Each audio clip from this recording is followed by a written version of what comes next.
The Hero Society plays a very important role in My Hero Academia, and it's been highlighted throughout the entire series how vital it is to maintain peace, maintain safety for the civilians. Where I think in season 6, it was definitely highlighted the most. And honestly, this whole situation with All For One, with the Paramount Liberation War, with Endeavor, Dabi, all that stuff, it really revived My Hero. I'm not gonna lie, season 5 was kind of doo-doo, but season 6 really picked it up. But I think the Hero Society definitely has some good and some bad. It's been showed and highlighted and been a focal point in the series. So today I want to give my thoughts on it. Is the Hero Society truly good, truly bad, or is it somewhere in between? But if you guys enjoy regular anime content, make sure you guys like the video, subscribe to the channel, hit the notification bell so you guys never miss a new video. With that away, my name is Potential Unleashed, and today we're going to be talking and discussing the Hero Society. A few episodes ago, maybe like 2 or 3, we had the Vigilante Dark Deku mini little arc when UA they ended up bringing him back, and Uraraka, she had a speech to the people in order to allow him to stay in My Hero, where this video was kind of inspired because of that. Deku went away in order to protect not only the students and the teachers there, but the civilians.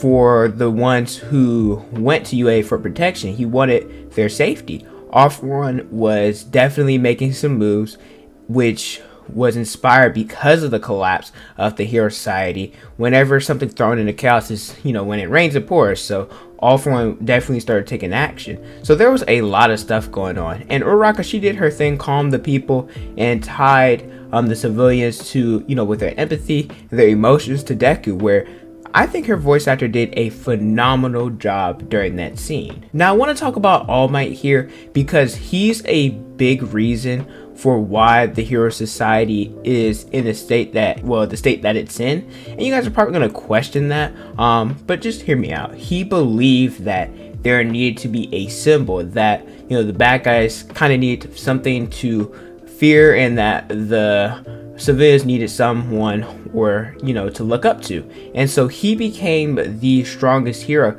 so that there's no worries, like he says, no need to worry, because why? Because I am here. And so the civilians, everybody's like, yo, All Might this, All Might that, yay, it's All Might. But at the same time, it worked but failed, because once All Might retired and was severely injured, who else was there? Sure, there's the next man up mentality, but at the same time, they do have hero rankings. All Might was number 1, Endeavor was number 2, and so Endeavor went up. People like Best Genius, Hawks, and the other heroes, they went up as well, but they're not All Might. They don't have his overwhelming strength, and they don't have his charisma and his personality to necessarily be the number 1 hero. So him doing everything and wanting to be that symbol piece, it worked temporarily. Once he fell, everything went into chaos, and a lot of people relied on him too much, and that's kind of why the Hero Society is in the dire situation that it is right now. Because when you look at their speech, or Uraraka's speech, they said this is how Deku became the world's greatest hero, and this is how everybody else did, because they relied on each other, not trying to do everything on their own, and they connected more with the civilians than All Might ever could. People more looked up to All Might instead of actually having a deeper connection with him. Speaking of the civilians, I got something I want to talk, and I got a bone to pick with them, because I think they have unrealistic expectations of some of these heroes. Heroes are humans too. The Paramount Liberation War, what happened? The heroes lost. Dabi got away, he got stronger, and never exposed. Dabi exposed a lot of stuff. Shigaraki is a beast.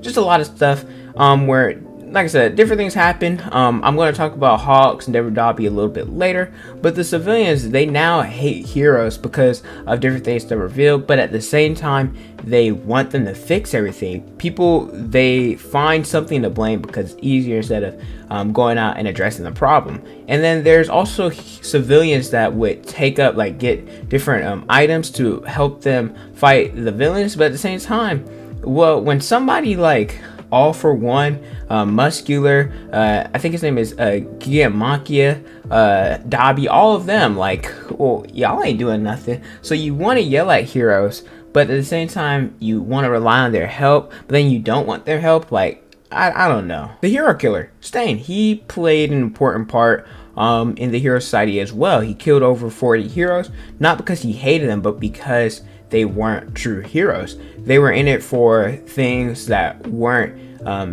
more selfish reasons instead of truly wanting to help people. I think Ida's the perfect example of it. His brother was wounded and could no longer be a hero because of Stain, and he went after him for vengeance, and he was angry, which it's justified, but heroes don't do that. And Deku is an example of a true hero, always going and interfering where he shouldn't, meddling where he shouldn't, jumping out because, hey, he wants to help people. There's different people that look at him like, yo, you need saving. And so that's why Stan acknowledged him and saved him off that. Where I do want to put this in there, people working for money or doing hero work for money, I don't necessarily think that's bad. I think it depends on how you go at it. For example, Uraraka, she wants to assist, use her quirk, get money so her parents could live an easy life because she wants to help them after they've helped her. And she's tired of seeing them suffer, always looking tired. So I think that's a selfless action. It's a little bit selfish, but at the same time it's selfless because she wants to help her parents. Like, what's wrong with that? And also at the same time, heroes, like, if they're doing this full time, well, they don't have time to get jobs. So, well, how else are they going to make money? This kind of is like, for example, take like me making content. I get paid from YouTube, but at the same time, I was doing YouTube before I got paid. I generally enjoy doing it, but I'm not going to sit up here and act like, oh, if I can't get paid for doing something I love, then I wouldn't want to get paid. You'd be crazy. Some people who do YouTube would be crazy to be like, oh, I don't want to get paid. Like, that just doesn't make sense. Hawks, I think he was done unfairly by the civilians because his past, his parents, I think it was specifically his dad, but his mom was a little bit affiliated as well.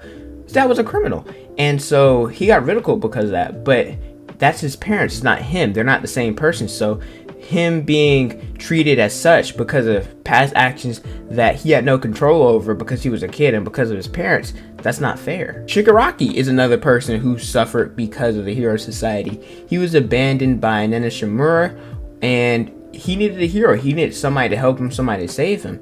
And a hero wasn't there to do that. You know who was there? All for One. So obviously it makes sense that Shigaraki would flock to him because that's the person that saved him, the person that was there in his corner, the person that raised him. So Shigaraki was definitely let down by the Hero Society, and it's just unfortunate that a villain was the one to pick him back up. Endeavor and Dabi, they're connected by blood. We know that Endeavor wanted to become the #1 hero, but no matter how much he pushed himself, he could never surpass All Might. And his goal was to have a quirk marriage to create children that could surpass him. And Dabi was born because of that. Dabi, he would get hurt because his flames were too strong, and for him, they were far stronger than Endeavor's. And Endeavor, he did try to talk him out of it. Dabi wouldn't listen. And I think this method was kind of fluffed up. He said, yo, if I have more children, and Dabi would realize, oh, well, I can't be a hero anymore. And so he had multiple children where eventually Todoroki, his masterpiece, was born. We know his whole story of why Todoroki didn't use his flames, all that. I'm not going to get into that because, well, you guys see My Hero. But Dabi was jealous and he was upset, and he ended up burning himself almost to a crisp, almost to the point of dying. And, well, he became what he is now, killed all these people. And this is because of Endeavor's actions. Endeavor was the one who gave birth to Dabi. There are other things that the Hero Society is affected. The Paramount Liberation War had different heroes retire. And I think, I forget, Lady Nugget, she suffered from the Hero Society as well. Different jobs she was sent on, having to kill different people. Different things that she did. Her hands were bloodstained. I think there was a scene where she tried to reach out to little kids, and she pulled back because she saw all the carnage and the bloodshed that she did because of her different actions, and she didn't necessarily agree with them. So how should we feel about the Hero Society? Is it good or bad? I say it's neither. There are some good and there's some bad. Why? Because, well, nothing's perfect. Like Endeavor, he learned what he did, he admitted to what he did, and he's trying to own it, and he's trying to make amends to what he did wrong. In the third My Hero movie, there's a character, I know it's not canon, but Rhodey, him and his siblings, they suffered because he was getting bullied because of Humorize. I think that's what the organization is called, and he needed a hero. He needed somebody to save him, but nobody ever came. And he went to a life of crime, doing different jobs in order to survive. However, Deku ended up coming and helping him and changed his outlook, and Rhodey no longer does criminal stuff in order to make a living. He wants honest jobs. So yeah, eventually a hero ended up saving them. It took time, but Deku did come. So civilians, they definitely need to be more realistic, because heroes can't be everywhere all the time. It's not going to be perfect. That's just how it is, because they're people, but they are trying. Heroes are doing their best and striving to be as perfect as possible, because nobody truly is perfect, and that's really all you can ask for. But let me know how you guys feel about the Hero Society in the comment section below. I love how My Hero, it's showing the good and the bad, and especially the villains. My Hero has some pretty good and really interesting villains. But thank you guys so much for watching. Don't forget to like, comment, and subscribe. Also hit the notification bell so you guys never miss out on a new video from my Instagram, Twitter, Snapchat, and TikTok. So on the screen and in the description below. Thank you guys so much for watching, and don't forget to unleash your potential.